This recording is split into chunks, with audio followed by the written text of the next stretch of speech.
예, 잘 오셨습니다. 주님의 이름으로 환영하고 축복합니다. 예, 오늘 저는 도피성이라는 제목을 가지고 함께 하나님의 말씀을 나누기를 원합니다. 요즘에는 제가 저희 아내한테 따로 용돈을 받지 않고 살고 있지만 한 10년 전쯤만 하더라도 제가 저희 아내한테 항상 용돈을 받았었습니다. 그 이유가 뭐냐면 결혼했을 때, 신혼 때 제가 경제적인 능력이 없어서 저희 아내가 다 벌어가지고 공급했기 때문에 저희 아내가 실질적인 집안의 가장이었고 능력자였고 힘이었고 빛이었기 때문에 제가 순종하면서 저희 아내에게 그 용돈을 받아 살았습니다. 그래서 용돈을 언제 받았냐면은 매월 첫 주 목요일 날 받았는데 그때 늘 용돈을 받으면서 10,000원만 더 달라고 절규했던 그러한 때가 떠오릅니다.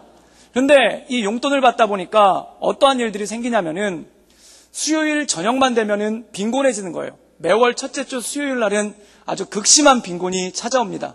얼마나 빈곤하냐면 정말 통장에 한 푼도 없는 거예요. 근데 그 빈곤을 누가 확인시켜 주냐면 10,000원이라도 있나 해서 그 ATM기에 가서 카드를 놓고 돈을 빼려고 그러면은 고객님 잔액이 부족합니다. 이런 아쉬운 문자가 뜨고 또 언젠가는 문자가 왔는데 마이너스 통장으로 100만원까지 가능하십니다. 보통은 마이너스 통장이 500만원부터인데 저는 굉장히 등급이 낮아가지고 100만원까지는 어떻게 해주겠노라고 은행에서 연락이 오더라고요. 그럼 그런 것들을 받을 때 어떤 느낌 드냐면 정말 내가 빈곤하구나, 내가 정말 아무것도 가진 것이 없구나 라는 것을 느낍니다. 그게 매월 첫째 주 수요일 저녁에 겪는 일이죠. 그런데 또 한면으로 보면 이러한 것이 있습니다. 그게 뭐냐면 임박한 풍요가 바로 코앞에 있다는 것입니다. 왜냐하면 목요일 날 아침에 용돈을 줬기 때문에 몇 시간만 참으면은 제 텅텅 비어있던 통장에 돈이 가득 차게 되는 거예요. 그래서 수요일 날 저녁은 제 인생에 있어서 가장 통장에 잔액이 없을 때이고 목요일 날 아침은 제 인생에 있어서 가장 많은 잔액이 찰 때라는 것입니다.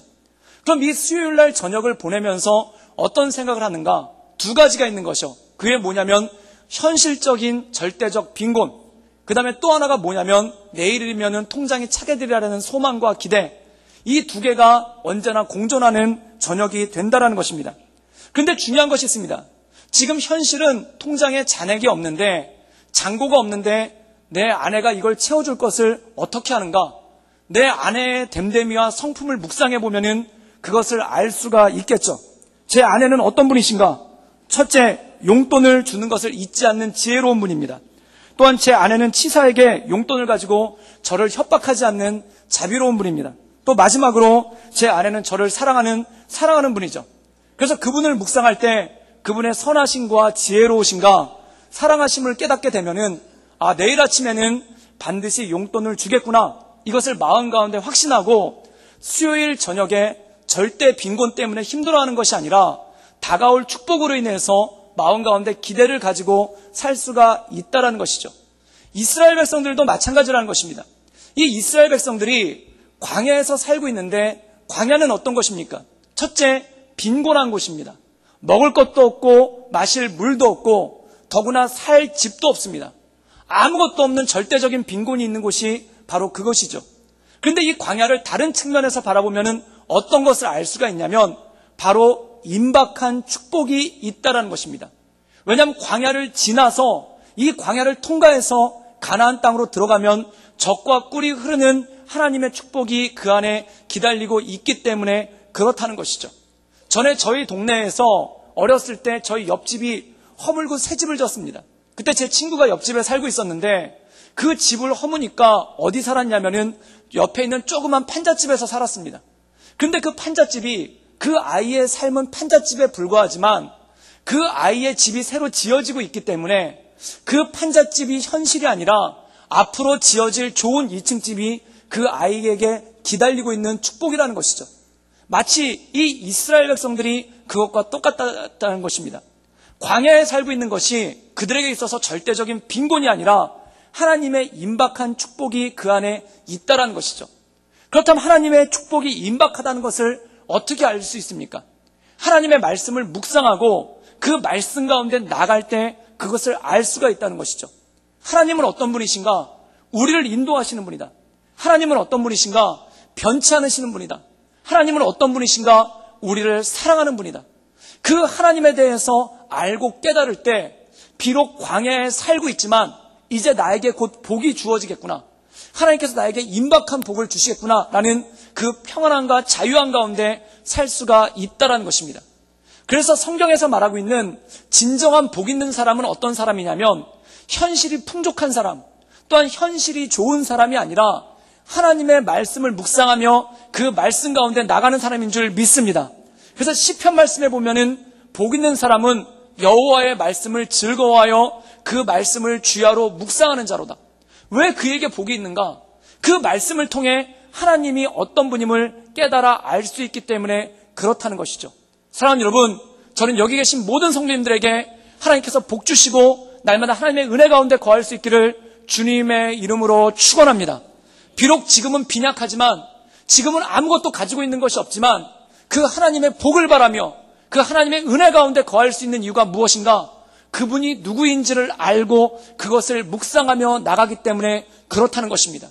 그래서 지금 좀 힘들고, 지금 병들고, 지금 가난하고 어렵다 할지라도 우리에게 복을 주시고 우리를 이끌어 주시는 그 하나님의 말씀을 묵상하며 날마다 승리하며 나가는 우리 모든 성도님들 되기를 주님의 이름으로 축원합니다. 오늘 말씀 가운데 보면 이스라엘 백성들이 광야의 생활을 끝냈습니다. 그리고 가나안에서 7년 동안의 전쟁을 승리로 끝마쳤죠. 그리고 땅을 분배하고 각 지파들이 자신들에게 할당된 땅을 가서 정복하는 과정이 나옵니다. 그래서 오늘 여호수아 19장 말씀에 보면은 그들의 정복이 모두 끝났고 땅을 분배받았다라는 말씀이 나옵니다. 이것은 무엇을 의미할까요? 이스라엘의 축복, 이스라엘의 영광, 또한 이스라엘에게 향하신 하나님의 은혜를 뜻하는 것입니다. 그런데 이 은혜의 말씀이 끝나고 난 다음에 오늘 말씀 20장에 보면은 도피성에 대해서 언급하고 있는 것을 볼 수가 있다는 것입니다.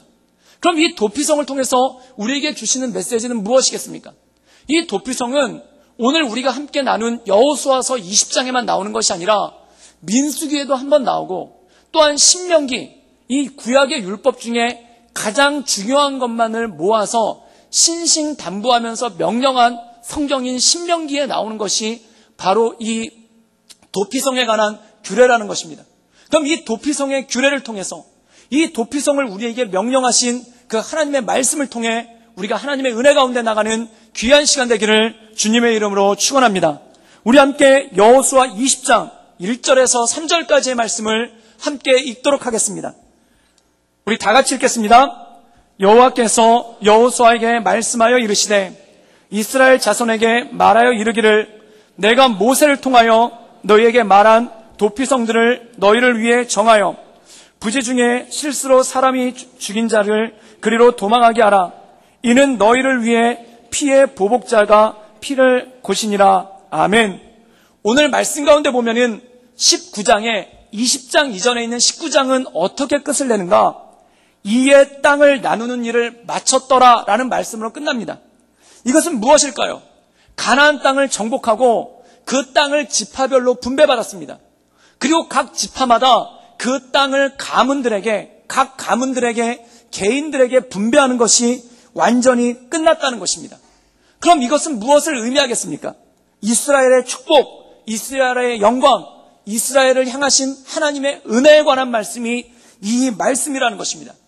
그런데 오늘 우리가 함께 나눈 20장 말씀에 보면은 그 말씀에 도피성에 대한 규례가 나오는데 왜 도피성에 관한 규례가 나오는가? 이 이스라엘의 축복, 이스라엘의 영광, 그리고 이스라엘이 받은 은혜 가운데 참여하지 못하는 사람들을 위한 말씀이 바로 20장의 말씀이라는 것입니다. 그럼 도대체 어떤 사람들이 모든 백성들이 복을 누리고 있는데, 또한 모든 백성들이 은혜를 누리고 있는데 그 복과 은혜를 받지 못하는가? 바로 이 말씀에 보면은 사회적으로 죄를 지은 범죄자들이 그 축복과 은혜 가운데 나가지 못한다는 것입니다. 우리가 구약의 율법을 보면은 구약의 율법 가운데 죄에 대한 규례가 있습니다. 첫 번째 죄에 대한 규례는 뭐냐면 하나님께 범죄한 것입니다. 이 하나님께 범죄한 것을 어떻게 해결하냐면 하나님께 속죄제를 드리고 하나님 앞에 회개하고 속죄제를 드리며 나갑니다. 그런데 또 하나의 범죄가 있는데 그게 뭐냐면 하나님께 지은 죄가 아니라 사람에게 지은 죄가 있다라는 것입니다. 그럼 이 사람에게 지은 죄를 회개할 때는 어떻게 하냐면 하나님께 속죄제를 드리는 것으로 끝나는 것이 아니라 그 속죄제를 드리기 전에 그 죄 지은 사람과 먼저 화해를 한다는 것입니다. 근데 어떻게 화해를 하냐면 만약에 물질적인 손해를 입혔다면 그 물질적인 손해를 다 갚으라는 것입니다. 그리고 원금만 갚는 것으로 끝내는 것이 아니라 거기서 더해서 최소한 5분의 1을 더해서 갚으라는 겁니다. 이게 최소이지 만약에 마음 가운데 가책이 더 들고 미안한 생각이 더 들면은 2배를 갚을 수도 있고 또한 누가복음 19장에 보면은 삭개오라는 사람은 4배까지도 갚은 것을 보게 됩니다. 이게 뭐냐면 누군가에게 경제적인 손해를 끼쳤을 때 그 원금과 더불어서 최소한 5분의 1을 더 주라는 것입니다. 그걸 통해서 화해를 하라는 것이죠. 그렇다면 또 하나가 있습니다. 신체적인 위해를 가했으면 어떻게 되는가? 만약에 누군가의 이를 부러뜨렸습니다. 그러면 이에는 이, 눈에는 눈에 대한 율법을 따라서 이를 하나 부러뜨렸으면 동일하게 이를 하나 부러뜨리는 그러한 일이 있다는 겁니다. 그러면 어떤 분들이 이렇게 생각합니다. 그거 너무 잔인한 거 아니고 야만적인 거 아니겠습니까? 라고 생각하시는 분들도 있습니다. 그런데 지금 생각하면 그런데 그 당시에는 그것만 해도 굉장히 좋았다는 겁니다. 그 이유가 뭐냐면 어떤 사람이 누군가의 이를 부러뜨렸는데 그 사람이 깡패 같은 사람이고 덩치가 어마어마하게 크고 또한 집안이 좋다라고 해보십시오. 그럼 꼼짝 못하고 이가 부러진 사람이 억울하게 끝나는 경우가 굉장히 많다라는 것입니다. 그런데 또 반대의 경우가 있습니다. 누군가의 이를 부러뜨렸는데 그 집안 사람이 어마어마하게 잘 살고 권력을 가지고 있습니다. 그럼 이 하나로 끝내겠습니까? 더 많은 위해를 가하게 되겠죠. 그러니까 하나님께서는 누군가 억울한 일을 당하지 않도록 사회적 지위와 권한과 그것에 상관없이 이에는 이, 눈에는 눈으로 신체적인 위해를 갚으라는 것입니다. 그리고 또 한 가지가 있습니다. 그럼 사람을 죽였을 때는 어떻게 하면 되는가? 목숨에는 목숨으로 갚으라는 것입니다. 그런데 여기 한 가지 예외가 있습니다. 그게 뭐냐면 고의로 죽였으면은 그 사람을 목숨으로 갚아야 되지만 사형이 선포되지만 사고로 또한 어떤 우발적인 사고로 인해서 사람이 죽는 경우가 있습니다. 그 우발적인 사고라면 뭘까요? 예를 들자면 이런 것입니다. 누군가에게 원한을 품어서 그 사람을 죽였다. 그럼 사형입니다. 또 이런 경우가 있습니다. 어떤 사람과 주먹 다짐을 하면서 싸웠는데 턱하고 쳤더니 억하고 죽었다. 이것도 사형입니다. 또 어떤 사람이 있는데 술을 잔뜩 먹어가지고 그 술 기운을 이기지 못해서 그 사람을 때려가지고 죽였다. 이것도 사형입니다. 또 어떤 사람은 정신병이 있어서 또는 우울증이 있어서 감정을 조절하지 못해서 욱하는 마음 가운데 사람을 때려서 죽였다. 이것도 사형입니다. 그러면 우발적인 사고란 어떤 것이냐면은 예를 들어서 도끼를 가지고 나무를 베고 있는데 그 도끼자루에서 도끼날이 빠져나가가지고 옆에 있는 사람이 그 도끼날에 맞아 죽는 경우가 있습니다. 어떻게 그런 일이 있을 수 있겠는가? 제가 어렸을 때 진짜 그런 일이 있더라고요. 그게 뭐냐면 제가 초등학교 3학년 때 그 자치기라는 게임을 했는데 그게 잘 알다시피 막대기를 잘라가지고 큰 막대기로 작은 막대기를 야구하듯이 딱 때려가지고 하는 거 아닙니까? 제가 그걸 꽤 잘했어요. 그래가지고 그걸 갖다 딱 때렸는데 이게 얼마나 세게 날아가든지 수비하던 애가 이마에 딱 맞았는데 이마에 피가 나는 거예요. 그래가지고 걔가 피를 흘리니까 걔네 엄마가 옆에서 응원하고 있다가 갑자기 저한테 달려가지고 저를 갖다 막 때렸던 적이 있습니다. 그러고 나서 제가 이 말씀을 읽으니까 아, 이런 일이 있을 수도 있겠구나. 근데 진짜 이런 일이 있을 수도 있는 거예요. 일을 하고 있는데 도끼자루에서 도끼날이 빠져서 사람이 맞아서 죽을 때가 있다는 겁니다. 그럼 이런 우발적인 사고에 의해서 사람이 죽었을 때는 어떻게 하는가? 율법에 이렇게 나옵니다. 목숨을 목숨으로 갚는 게 아니라 그때는 일단 도피성으로 도망을 가는 겁니다. 그러면 제사장과 이 지도자들이 나와서 백성의 지도자들이 나와서 회중을 모아서 재판을 합니다. 이게 고의로 그런 것인가? 우발적인 사고로 그런 것인가? 그럼 우발적인 사고로 판단이 되면은 이 사람은 죽지 않고 이 도피성에 격리되어서 살다가 제사장이 죽게 되면 그 다음에 풀려나가는 율법이 이 말씀 가운데 있다라는 것입니다. 사랑하는 여러분, 그럼 왜 이 도피성에 관한 규례를 모든 땅들을 분배하고 난 다음에 모두가 땅들을 분배받고 좋아하고 신나하고 있을 때 그때 이 도피성에 관한 규례를 왜 말씀하셨겠습니까? 바로 모두가 복을 누리고 있을 때, 모두가 은혜를 누리고 있을 때 그것을 누리지 못하는 사람들이 있다라는 것입니다. 그 사람들을 기억하면서 말씀하신 것이 바로 이 도피성의 규례, 즉 우발적인 사고로 인해, 뜻하지 않은 일들로 인해, 또한 인생 가운데 예상치 못한 일들로 인해 그 축복을 누리지 못하는 사람들을 위한 말씀이 이 말씀의 내용이라는 것이죠. 예를 들자면 이런 것입니다. 제가 어렸을 때 다니던 모교회가 100명도, 성인이 100명도 안 되는 작은 개척교회였습니다. 근데 중고등부가 한 30명 정도 됐는데, 그때 저랑 같이 대학 시험, 고등학교 3학년이 되어서 대학 시험을 치른 사람이 5명이었습니다. 근데 놀라운 일이 벌어졌어요. 전기 시험을 보고 후기 시험을 봤는데 4명이 다 붙었는데 저만 똑 떨어진 겁니다. 이거 굉장히 힘들더라고요. 차라리 다 떨어지든지 다 붙든지 아니면 공평하게 반반 떨어지고 반 붙고 반 떨어지면은 그나마 괜찮습니다. 그런데 나머지 4명이 다 붙었는데 저 혼자만 똑 떨어지니까 그때 나타나는 고독감, 그때 나타나는 외로움, 그리고 더 힘든 게 뭐냐면 그 다음 주에 교회를 어떻게 가야 될지를 모르겠는 거예요. 그래가지고 갈까 말까 되게 망설이다가 결국은 교회를 갔습니다. 혹시 여러분들에게 그런 일이 있더라도 교회를 빠지지 않기를 주님의 이름으로 축원합니다. 그럴 때일수록 교회에 꼭 나오십시오. 그래서 용기를 내서 힘을 내서 교회에 갔어요. 근데 저희가 중고등부 예배는 토요일 날 드리고 주일날은 중고등학생들이 어른들과 같이 대예배를 같이 드렸기 때문에 그 예배를 드리고 저는 그때 성가대라서 이쪽 성가대석에 가운을 입고 앉아 있었어요. 근데 그때 대표 기도를 누가 하셨냐면은 장로님들이 안 계셨기 때문에 권사님들이 대표 기도를 하셨는데 그날 대표 기도를 하신 분이 누구냐면은 이른바 왕권사님, 성이 왕이 아니라 가장 연세가 많으신 이른바 왕권사님이 거기 서가지고 대표 기도를 하시는 거예요. 근데 이분 대단한 분이에요. 대표 기도를 얼마나 오래 하시냐면은 기본이 15분, 그리고 탄력 받으실 때는 20분까지 가시는 분이에요. 그래서 일설에 의하면은 그분이 대표 기도를 하실 때 성가대에서 코 고는 소리가 들렸다는 그런 전설 같은 분입니다. 근데 이분이 서가지고 갑자기 대표 기도를 하시는데 기도를 잘 하시다가 갑자기 난데없이 이 대학에 떨어진 이종훈 학생을 불쌍히 여겨 주시옵소서. 그러고 기도하시는 거예요. 제가 얼마나 창피한지 막 성가대 가운을 벗어던지고 뛰쳐나갈 뻔했어요. 근데 이분이 이 한마디로 끝나는 게 아니라 15분 기도 동안에 10분을 저를 위해서 기도하시는 거예요. 근데 제가 처음에는 앉아가지고 이거 어떡하지? 창피해 그러면서 제 뺨을 두들기다가 이분의 기도가 깊어지는데 나중에 5분 정도가 지나가니까 울면서 기도를 하시더라고요. 이분이 울면서 기도를 하는데 그 기도 가운데 그동안 이분이 저를 위해서 얼마나 기도를 하셨던지, 그리고 우리 고등학교 3학년 학생들을 위해서 얼마나 기도를 하셨던지, 그리고 그 5명 중에 4명은 붙었는데 저만 떨어졌다는 얘기를 듣고 이분이 얼마나 기도하셨는지가 그 기도 속에, 그 기도 내용 속에, 그 목소리 속에 절절하게 배어나오더라고요. 그러다 이분이 울면서 기도를 하시니까 우리 성도님들도 이종훈 학생을 불쌍히 여겨 주시옵소서 그랬더니 아멘 하시는데 그중에 같이 우시는 분들도 있는 거예요. 그래가지고 저도 성가대석에서 막 얼굴 부끄러워서 도망가려고 하다 저도 같이 울었어요.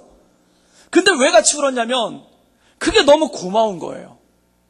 우리 교회 성도님들이 이 부족한 나를 위해서, 이 4명이 붙었는데 1명 떨어진 나를 위해서 이렇게까지 마음 상할까봐 기도해 주셨구나. 사랑하는 여러분, 그리고 더 놀라운 것은 예배가 끝났는데 저한테 아무도 시험에 대해서 언급하시는 분이 없는 거예요.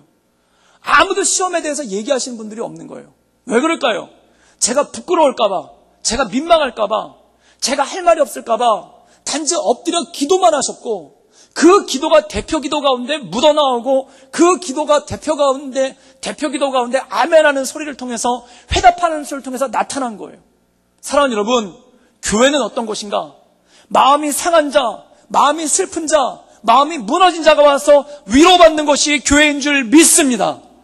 제가 신앙생활을 하면서 가끔 가슴 아픈 게 그거예요. 신앙생활 평소에 잘 하시다가 갑자기 안 좋은 일 생기거나 또는 자녀들이 시험에 실패하거나 안 좋은 일을 겪으면은 평소에 교회 잘 나오시다가 교회를 안 나오는 경우가 생겨요. 그때 참 가슴이 아파요. 그분에게도 힘든 문제지만 교회에게도 힘든 문제 아니겠습니까? 얼마나 우리가 그분을 위해서 기도해드리지 못했다면, 정작 교회 평소에 안 나오시다가도 마음이 힘들고 어렵고 시험에 실패했으면은 평소에 안 나오신 분들도 교회에 와서 위로받고 그것이 회복돼야 되는데, 평소에 잘 나오시던 분이 안 좋은 일 때문에 교회를 떠나게 된다면은 이것이 얼마나 힘들고 어려운 일이겠습니까? 저는 하나님께서 우리 교회를 축복해 주셔서 마음이 상한 자, 눈물을 흘린 자, 마음 가운데 고통 있는 자들이 이 교회전에 와서, 이 예배당에 와서 회복되고 온전케 되는 하나님의 온전한 역사가 있기를 주님의 이름으로 축원합니다. 그것이 어떻게 가능한가? 함께 기도해주고 함께 같은 마음을 품고 우는 자와 함께 울고 즐거워하는 자와 함께 즐거워하는 성령의 역사가 있을 때 이 모든 것이 합당하게 이루어질 줄 믿습니다. 그래서 이 교회를 통해서 누군가 즐거운 일을 겪을 때 성령의 역사하심을 통해 함께 즐거워하고 함께 축제가 벌어지고, 또한 누군가 슬픈 일을 당했을 때 그것을 위해 함께 눈물을 흘리며 기도함을 통해 그가 위로받고 하나님 말씀 가운데 새롭게 세워지는 그러한 온전한 교회가 되기를 주님의 이름으로 축원합니다. 그 권사님 마음 가운데 하나님의 마음이 있는 거예요. 4명이 붙어서 기쁘긴 하지만 그 왕권사님에게 5명 중에 누구 하나 아쉽지 않은 사람이 어디 있겠습니까? 그래서 그 누구 하나 깨물어서 안 아픈 손가락이 어디 있겠습니까? 그런데 그분한테는 제가 더 아픈 손가락인 거예요. 그래서 저를 위해서 기도하고 주님께 엎드리며 나간 것이죠. 사랑하는 여러분, 하나님도 그렇다는 것입니다. 우리가 몇 년 전에 이 어떤 그 광고에 이런 광고가 나온 적이 있습니다. 세상은 1등만 기억한다. 2등은 아무도 기억하지 않는다. 그러면서 몇몇 인물들, 달을 제일 처음 정복한 사람, 그리고 남극을 제일 먼저 정복한 사람, 뭔가를 제일 먼저 발견한 사람, 그들을 가리키면서 세상은 1등만 기억하지 2등은 아무도 기억하지 않는다. 정말 그렇습니다. 2등도 기억하지 않는데 꼴등은 누가 기억하겠습니까? 사랑하는 여러분, 잘된 사람들 중에서도 최고만 기억하는데 무너진 사람, 마음 상한 사람, 쓰러진 사람을 누가 기억하겠습니까? 그런데 하나님은 어떤 분이신가? 그분을 기억하며 그 말씀 가운데 온전으로 나간 분이 바로 하나님인 줄 믿습니다. 성경을 보십시오. 라합, 아무것도 아닌 여인입니다. 웃음 팔아서 연명하는 여인입니다. 그 아무것도 아닌 여인을 하나님께서 기억하시고 구원하시는 역사가 있었다는 것입니다. 룻을 보십시오. 아무것도 아닌 이방 여인입니다. 그냥 이삭을 주워서, 요즘으로 치면은 폐지와 깡통을 주워서 연명을 하는 것 같은 그러한 여인입니다. 그런데 아무도 주목하지 않는 그 여인을 주님께서 주목하셔서 구원의 반열에 오르게 하신 줄 믿습니다. 그분이 바로 하나님이시라는 거죠. 마태복음 5장에 보면 이렇게 말씀하고 있습니다. 오늘 피었다지는 들풀도 입히시는 하나님, 하물며 너희야 입히시지 아니하겠느냐. 저 하늘을 나는 저 새도 먹이시는 하나님, 하물며 너희도 먹이시지 않겠느냐. 너희가 들풀보다 귀하지 아니하냐. 너희가 저 새들보다 귀하지 아니하냐.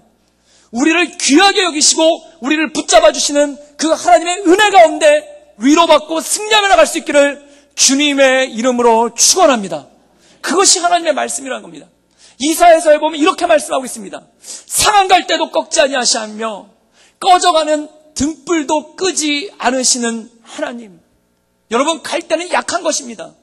그런데 그 갈대가 꺾여버렸어요. 그 갈대가 꺾여가지고 덜렁덜렁하고 있는데 그 상한 갈대를 바라보면서도 꺾지 아니하고 회복하시는 분이 하나님이신 줄 믿습니다. 에스겔서에 보면은 감동적인 말씀이 나와요. 어떤 여자가 아이를 낳는데 그 엄마가 그 아이를 기뻐하지 않아요.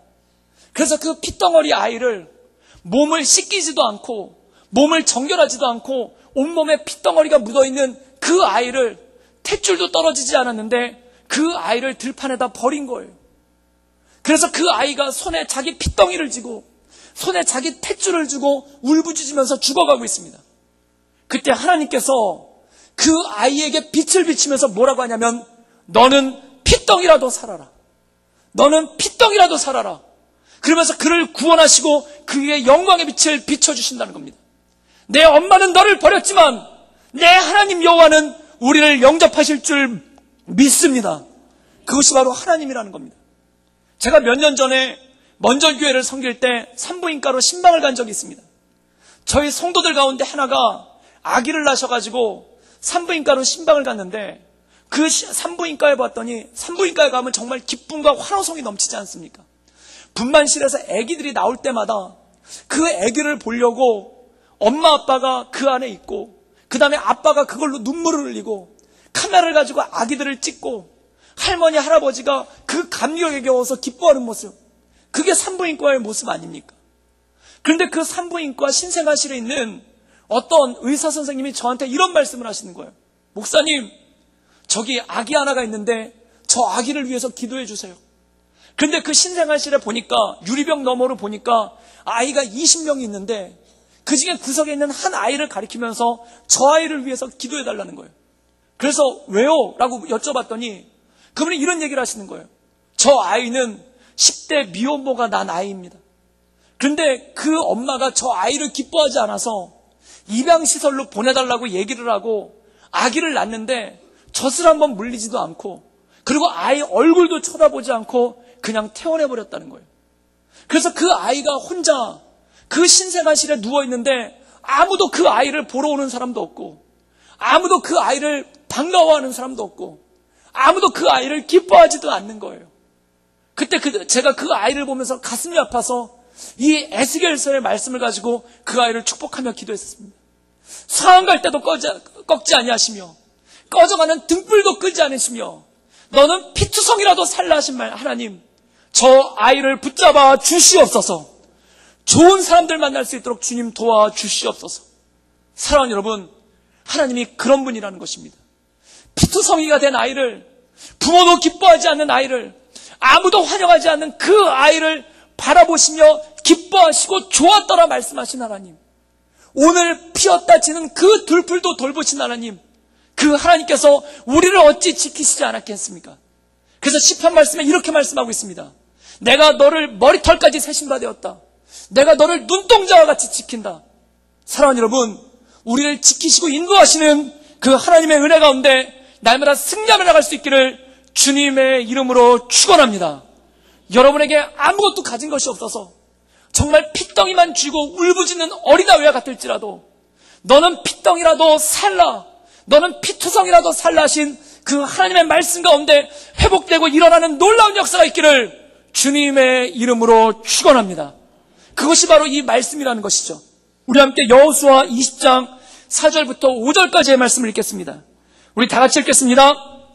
이 성읍들 중에 하나에 도피하는 자는 그 성읍에 들어가는 문 어귀에 서서 그 성읍의 장로들의 귀에 자기의 사건을 말할 것이요, 그들은 그를 성읍에 받아들여 한 곳을 주어 자기들 중에 거주하게 하고 피의 보복자가 그의 뒤를 따라온다 할지라도 그들은 그 살인자를 그의 손에 내주지 말지니 이는 본래 미워함이 없이 부지 중에 그의 이웃을 죽였음이라. 오늘 말씀 가운데 보면은 이 부지 중에 우발적인 사고로 인해서 살인을 하는 사람, 사람을 죽게끔 만든 사람에게 어떻게 하는가? 첫 번째, 죽음을 피하게 하라는 것입니다. 누군가 그에게 보복하지 못하도록 먼저 죽음을 피하게 해주라는 것입니다. 그 다음에 하시는 말씀이 뭐냐면 거주할 곳을 주라는 것입니다. 이 말은 무슨 뜻일까요? 그로 살게끔 하라는 것입니다. 그로 생존할 수 있게끔 하라는 것입니다. 그가 생명을 부지할 수 있게끔 그에게 숨통을 열어주라는 것이죠. 제가 중학교 다닐 때는 그 공부를 굉장히 잘했습니다. 예, 믿으시기를 바랍니다. 여러분이 뭘 상상하듯이 그 이상으로 했습니다. 그런데 고등학교 들어가가지고 이 성적이 그 곤두박질을 치기 시작하는데 우리 성도님들께서 무엇을 상상하시든지 그 이해합니다. 그래가지고 얼마나 곤두박질을 쳤는지 반 학생 수가 54명인데 고등학교 2학년 2학기 모의고사 때 54명 중에 53등을 했어요. 전교등수가 아니라 반에서 그랬다는 겁니다. 그러면 54등은 누구였는가? 깡패였어요. 얘는 학교도 잘 안 나와요. 그런데 저는 학교 개근했던 사람입니다. 저 졸업할 때 개근상 받았어요. 그리고 저는 영교시부터 보충 수업까지, 그리고 11시까지 야간 자율학습을 다 했어요. 그런데 성적이 안 올라요. 이 50등의 수렁에서 빠져가지고 거기서 나오지를 못하는 겁니다. 그러니까 어떤 일이 생기냐면은 몇 가지 신분의 변화가 생기더라고요. 제가 그때 깨달았어요. 고등학교 때 공부를 못하면 사람이 아니로구나. 그걸 그때 깨달았어요. 왜냐하면 한 반 50명 중에 4년제 대학을 갈 수 있는 사람은 20등까지래요. 그리고 전문대를 갈 수 있는 사람은 40등까지래요. 그럼 41등은 뭔가? 그냥 외 사람들, 엑스트라, 그냥 배경, 사람 1, 2, 3, 4예요. 심지어 어느 정도냐면은 수업 시간에 자리를 안 치는데 등수대로 자리를 안 쳤어요. 그러다 보니까 저는 뜻하지 않게 제일 뒷자리에 앉았습니다. 그럼 그 뒷자리에 있는 거는 50등 그룹들인데 그들은 누구인가? 깡패들이에요. 그래서 깡패들과 어깨를 나란히 하며 뒷자리에 앉아 있었습니다. 근데 그들은 공부를 안 해요. 그런데 저는 쉬는 시간에도 막 영어 단어를 외웠어요. 그러고 그런데도 그 수렁을 못 벗어나는 거예요. 그랬더니 제가 책을 보고 있으니까 선생님 한 분이 오셔서 야, 책은 봐서 뭐하냐? 그냥 기술 배워라 그러시는 거예요. 그리고 또 한 번은 점심시간에 밥을 먹고 있는데 선생님 한 분이 오셔서 야, 그 성적 가지고 밥은 먹어서 뭐하냐? 이러는 거예요. 그런데 선생님들이 그런 모습으로 보이시니까 다른 반 친구들도 저를 같이 멸시를 하는 겁니다. 그러니까 어느 순간 제 이름을 부르지 아니하고 50등으로 부르기 시작하는 거예요. 어느 순간 제 이름을 부르지 아니하고 꼴찌로 부르기 시작하는 거예요. 이름이 없어지더라고요. 제가 왜 공부 못하는 애들이 깡패가 되는지를 그때 알았어요. 깡패라서 공부를 못하는 경우도 있지만 공부를 못해서 멸시를 받으니까 자기를 멸시하지 말라고 건들거리기 시작하는 거예요. 그래서 제가 깡패들과 어깨를 나란히 하고 있는데 제가 그래도 막 책을 보고 있으니까 보다 못한 저 짝꿍 깡패가 걔는 스포츠 신문을 보고 있었거든요. 그러면서 야, 그거 봐서 뭐하냐? 그냥 스포츠 신문 거기 오늘의 운세를 보여주면서 이거라도 봐라 그러는 거예요. 그런데 어느 날 윤리 시간에, 윤리는 일주일에 한 번 아닙니까? 그런데 윤리 시간에 선생님이 오시더니 수업을 진행하지 않고 칠판에다 네모칸을 하나 그리시는 거예요. 그러더니 몇 명을 불러가지고 거기다가 생각나는 대로 아무 그림이나 그려보라는 거예요. 그랬더니 어떤 애는 그 네모칸에다 눈을 그려가지고 로봇 얼굴을 만들기도 하고, 그리고 어떤 애는 걷다가 바퀴를 달아가지고 자동차를 그리기도 한 거예요. 그런데 저는 뭘 했냐면은 그 뾰족한 모서리에다가 잎사귀를 그렸어요. 그랬더니 선생님이 갑자기 깜짝 놀라면서 잎사귀를 왜 그렸냐고 그래가지고 그 뾰족한 데가 너무 아파 보여서 부드럽게 한 거라고 제가 말씀을 드렸어요. 그랬더니 선생님이 갑자기 저를 보면서 얘 대단한 애라고, 얘 크게 되려라고, 얘 잘 되려라고 막 칭찬하시는 거예요. 그랬더니 반 아이들이 굉장히 어이없어 하면서 어떤 애가 이렇게 얘기를 하는 거예요. 선생님, 걔 50등 하는 애예요. 그랬더니 반 아이들이 다 웃었어요. 그때 제가 얼마나 부끄럽겠습니까? 그런데 그 선생님이 갑자기 제 이름을 부르시면서 이렇게 얘기를 하시는 거예요. 제가 깜짝 놀란 게 그 선생님이 제 이름을 알더라고요. 담임 선생님도 아닌데. 원래 공부 못하는 애들은 선생님들 이름 잘 기억 못해요. 그런데 이 선생님이 제 이름을 부르시면서 너희가 이종훈보다 종훈이보다 수학도 몇 개 더 맞았다고, 너희가 종훈이보다 영어 단어 몇 개 더 안다고, 너희들이 종훈이보다 더 잘 살고 더 행복하게 살 거라는 보장이 어디 있느냐, 자신 있느냐, 이렇게 얘기를 하시는 거예요. 그러면서 그분이 저를 칭찬하시는데 제가 영혼이 맑대요. 그래서 졸지에 영혼 맑은 애가 됐어요. 그동안 50등으로 살다가 갑자기 영혼이 맑은 학생이 됐어요. 그러면서 저를 갖다 막 칭찬을 해주시는 거예요. 쟤를 주목하라고, 제가 나중에 어떻게 될지 모르는 애라고, 크게 되려라고. 그런데 그때 제가 한 가지 얘기를 깨달았어요. 쥐구명에도 볕들 날이 있구나. 진짜 볕이 들어오더라고요. 정말 쥐구멍 같은 인생 가운데, 그 어둠 같은 인생 가운데 볕이 들어오더라고요. 제 어두웠던 마음 가운데 빛이 비치기 시작하더라고요. 놀라운 건요, 그 다음부터 공부를 하는데 진짜 성적이 올라요. 그리고 저는 학교 가기가 그렇게 싫었는데 학교 가는 게 떳떳해지고 그 윤리 시간은 매주 기다리는 시간이 됐어요. 근데 나중에 알고 보니까 그 선생님이 크리스찬이에요. 그리고 어떤 교회 고등부 교사예요. 그리고 이분은 출석부를 요람처럼 들고 다니면서 그 수업하는 애들을 위해서 이름을 불러가면서 기도하시는 분인데, 특히 누구를 위해서 기도하는가? 50등 밑으로. 그래서 그분의 마음간에는 제 이름이 새겨진 바 되었더라고요. 그러니까 그분이 저를 아는 거예요. 제 이름을 기억하는 거예요. 사랑하는 여러분, 그리스도인은 누구인가? 어둠 가운데 빛을 비추는 사람이 그리스도인인 줄 믿습니다. 아무도 소망 없다고 하는 곳에, 아무도 기회가 없다는 곳에, 아무것도 희망이 없다는 곳에 하나님의 말씀을 빛을 비춰주는 사람, 마른 뼈도 살아날 수 있다, 피투성이라도 살아날 수 있다, 하나님은 상한 갈 때도 꺾지 아니하신다, 꺼져가는 등불도 끄지 않으신다, 오늘 피었다지는 그 들풀조차도 돌보신 하나님이 너희를 머리털 세신 바 되지 않았겠는가? 너희를 눈동자와 같이 지키시지 않겠는가? 이 말씀을 전하는 사람이 예수님 믿는 사람, 그리스도인인 줄 믿습니다. 그리스도인들을 통해서 세상이 빛나는 거예요. 그리스도인들을 통해서 세상이 변화되는 거예요. 그래서 예수님은 이렇게 말씀하십니다. 너희는 세상의 빛이라, 너희는 세상의 소금이라. 사랑하는 여러분, 저는 먼저 이 가운데 절망 가운데 계신 분들이 있다면, 피투성이와 같은 인생을 사시는 분들이 있다면, 상한 갈대와 같은 인생을 사시고 계신 분들이 있다면, 언제 꺼질지 모르는 위기 가운데 사시는 분들이 있다면 하나님을 바라보며 회복되는 놀라운 역사가 있기를 주님의 이름으로 축원합니다. 여러분을 새롭게 하시는 분, 여러분을 회복케 하시는 분, 여러분을 온전케 하시는 하나님의 역사가 여러분 삶 가운데 빛과 같이 비춰지기를 주님의 이름으로 축원합니다. 그리고 우리가 어떻게 사는가? 그 빛을 비추는 것입니다. 쥐구멍 같은 인생 가운데 정말 쥐구멍에 벼시 뜨겠는가? 정말 그 코너에서 살고 있는 인생들 가운데, 아무 소망도 없는 인생들 가운데 그 빛을 비추는 그러한 삶이 되기를 주님의 이름으로 축원합니다. 제가 성경을 읽으면서 깜짝 놀란 것 중에 하나가 이것입니다. 하나님은 악인이 얼마나 많은지 관심이 없으세요. 그럼 무엇에 관심이 있는가? 의인에게 관심이 있으세요. 그래서 주님은 소돔과 고모라를 바라보면서 이렇게 얘기를 하십니다. 의인 10명만 있다면, 악인이 100명이 됐던 1000명이 됐던 10,000명이 됐던 의인 10명만 있다면 내가 저 성읍을 구원하겠다.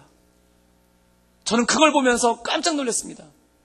하나님이 한탄하시는 것은 악인의 많음에 있는 게 아니라 의인을 찾을 수 없음에 있는 거예요.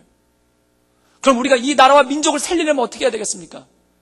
저는 우리가 하나님이 찾으신 한 사람, 의인 되기를 주님의 이름으로 축원합니다. 하나님이 찾으신 한 사람, 그래서 빛을 비추는 사람. 많은 사람들이 나라와 민족을 위하여 기도하며 걱정합니다. 이 나라가 어떻게 되려고 하는가? 이 가정들이 어떻게 되려고 하는가? 이 사회가 어떻게 되려고 하는가? 그때 지금은 돌아가셨지만 김용기 장로님이라는 분은 이렇게 얘기하셨습니다. 조국이여 안심하라. 내 결애여 안심하라. 내가 기도하니, 내가 하나님의 찾으시는 한 사람이 되기 위해 엎드리니, 소돔과 고모라를 멸망으로부터 구원하는 그 의인 10명 중에 하나가 되기를 위하여 간구하며 나가니 내 조국이여 안심하라. 사랑하는 여러분, 이 세상을 바라보며 걱정과 근심하기보다 내가 주님이 찾으신 한 사람이 되기를 주님의 이름으로 축원합니다. 그래야 이 어두워져가는 세상 가운데 하나님의 빛을 비추며, 이 어두워져가는 세상 가운데 하나님의 영광을 드러내며, 많은 사람들이 나는 피투성이와 같다, 나는 상한 갈대와 같다라고 말한 이 세상 가운데 하나님의 말씀의 빛을 선포하는 우리 모든 성도님 되기를 주님의 이름으로 축원합니다. 함께 기도하시겠습니다. 이 시간 함께 우리의 목소리를 모아 주 앞에 기도하며 나가기 원하는 것은, 먼저 기도하기 원하는 것은 첫 번째, 내 마음이 상했다면, 내 마음이 꺾인 갈대와 같다면, 내 삶이 피투성이와 같다면 주님, 내게 주님의 영광의 빛을 비춰주시사, 하나님의 말씀의 빛을 비춰주시사 나로 일어나게 하여 주시옵소서. 사람아, 저 마른 뼈가 살겠느냐? 그럴 때 주님, 내가 살아나게 하옵소서. 마른 뼈와 같은 내가 일어나게 하시며, 오늘 피었다지는 들풀도 돌보신 하나님인데 어찌 나를 돌보지 않으시겠습니까? 그 주님을 바라보며 엎드리며 나가게 하여 주시옵소서. 또한 이 피투성이와 같은 세상 가운데, 상한 갈대와 같은 세상 가운데 내가 주의 말씀에 빛을 비추는 성도로서, 그리스도인으로서 살게 하여 주시옵소서. 주님께서 찾으시는 한 사람, 주님께서 찾으시는 그 의인이 내가 되게 하시며, 기도하는 사람 되게 하여 주시옵소서. 우리 다 같이 간절한 마음과 함께 기도하며 나아가겠습니다. 함께 기도하시겠습니다. 늘 언제나 살아서 역사하신 주님, 날마다 주님을 바라보며 하나님의 은혜 가운데 나아가길 원합니다. 나를 붙잡아 주시겠어. 나를 인도하여서 하나님께서 찾으시는 한 사람, 하나님께서 기뻐하시는 한 사람, 하나님께서 붙잡아 주신 그 한 사람으로서 나아갈 수 있도록 주여 우리를 붙잡아 주시고 우리를 인도하여서 하나님의 은혜 가운데 늘 승리하며 주께 나갈 수 있도록 주님 역사하여 주시옵소서. 주님 인도하여 주시옵소서. 주님 이끌어 주시옵소서. 늘 언제나 살아서 역사하신 주님, 상한 갈 때도 꺾지 아니하시며 꺼져가는 등불도 끄지 않으신 주님, 마른 뼈를 살리시며 너는 피투성이라도 살라 하신 그 말씀 가운데 내가 날마다 새 입었게 하여 주시옵소서.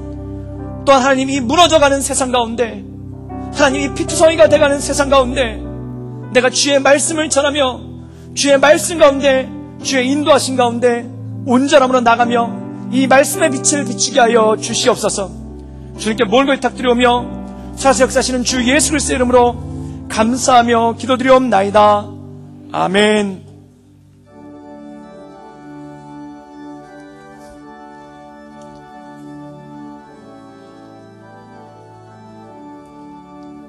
크신 하나님의 사랑 말로 다 형용 못하네. 저 높고 높은 별을 넘어 이 낮고 낮은 땅 위에 죄범한 영혼 구하려 그 아들 보내사 화목제물 삼으시고 죄 용서하셨네.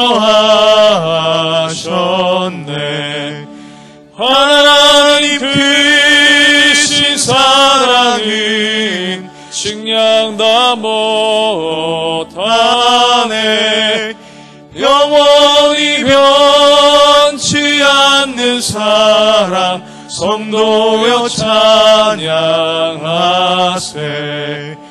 괴로운 시절 지나가고 땅 위에 영화쇠할 때 주 믿지 않던 영혼들은 큰 소리 외쳐 울어도 주 믿는 성도들에게 큰 사랑 베푸사 우리의 죄 사했으니 그네이실까. 하나님 크신 사랑은 측량 다 못하네. 영원히 변치 않는 사랑 성도여 찬양하세. 하늘을 두루마리 삼고 바다를 먹물 삼아도 한없는 하나님의 사랑 다 기록할 수 없겠네. 하나님의 크신 사랑 그 어찌 닿았을까. 저 하늘 높이 쌓아도 채우지 못하리. 하나님 크신 사랑은 측량 다 못하네. 영원히 변치 않는 사랑 성도여 찬양하세.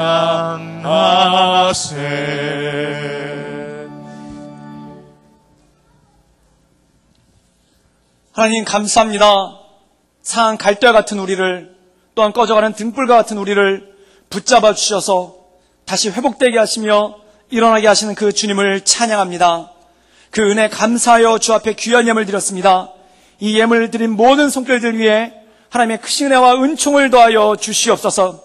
주님께 모든 걸 부탁드리오며 살아서 역사하시는 주 예수 그리스도의 이름으로 감사하며 기도드리옵나이다. 아멘.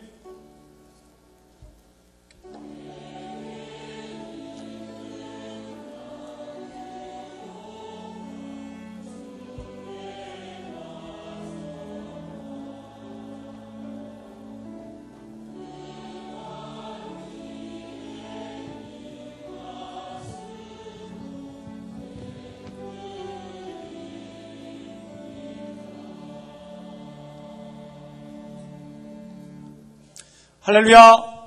우리 옆에 계신 분들 바라보면서 이렇게 한번 고백했으면 좋겠습니다. 하나님께서 붙들어 주십니다. 우리를 붙잡아 주시고 인도하신 하나님의 은혜 가운데 날마다 승리하며 나가는 우리 구덕교회 모든 성도님들 되기를 주님의 이름으로 축원합니다. 오늘은 귀한 일이 있는데 우리 주일학교 학생들이 노회에서 주관하는 그 성경대회 그리고 찬양대회에 나가가지고 입상을 했다고 합니다. 여기서 그 성경대회 찬양대회는 아이들을 경쟁을 하게끔 하기 위한 것이 아니라 이 아이들이 하나님의 말씀 가운데 그리고 찬양한 가운데 나갈 수 있도록 격려하는 자리입니다. 그래서 우리 나갔던 모든 친구들이 같이 모두 다 입상을 해가지고 왔는데요. 우리 앞으로 나올 때 이 위로 올라올 때 한번 우리 다 같이 한번 큰 박수로 한번 축복해 주시길 바랍니다.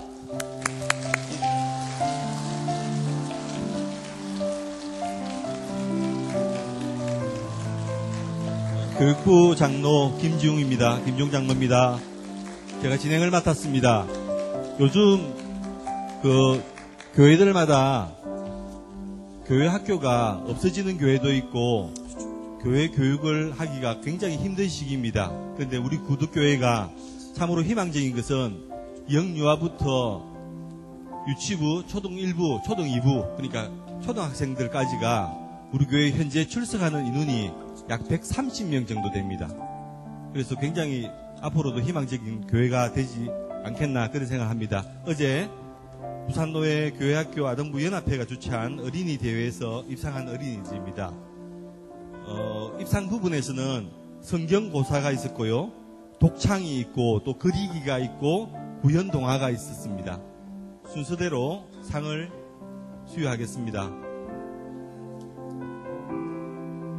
상장 성경고사 금상 고요한 위 어린이는 부산노회 교회학교 아동부 연합회가 주최한 제33회 어린이 대회에서 위와 같이 입상하였기에 이 상장과 부상을 수여합니다. 주 2018년 5월 19일 대한예수교 장로회 부산노회 교회학교 아동부 연합회 회장 고건중. 그 다음은 또 금상입니다. 원지성,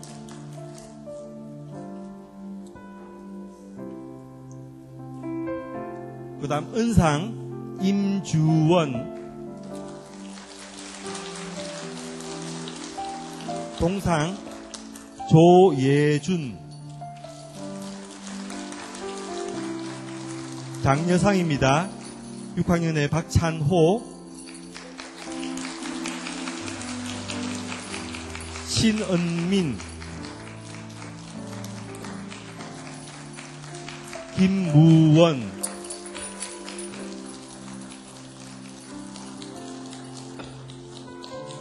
이상 성경고사 수상한 어린이들입니다. 이제 독창 부분입니다.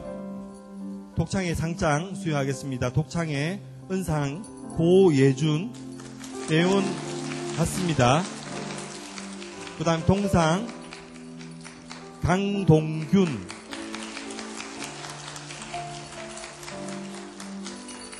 강민주, 장려상의 박영재, 입선입니다. 이준,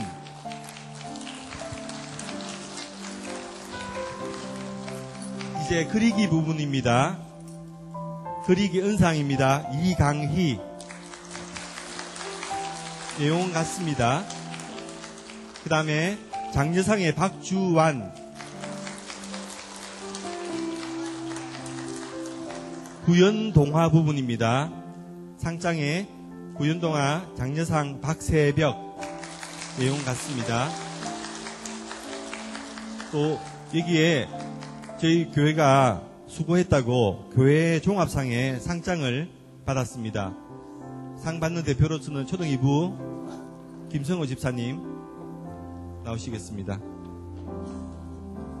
위 교회 아동부는 부산노회 교회학교 아동부 연합회가 주최한 제33회 어린이 대회에서 이와 같이 입상하였기에 이 상장과 부상을 수여합니다.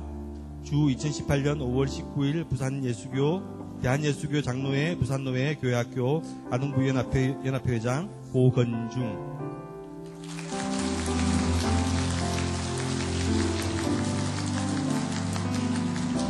회가 있습니다.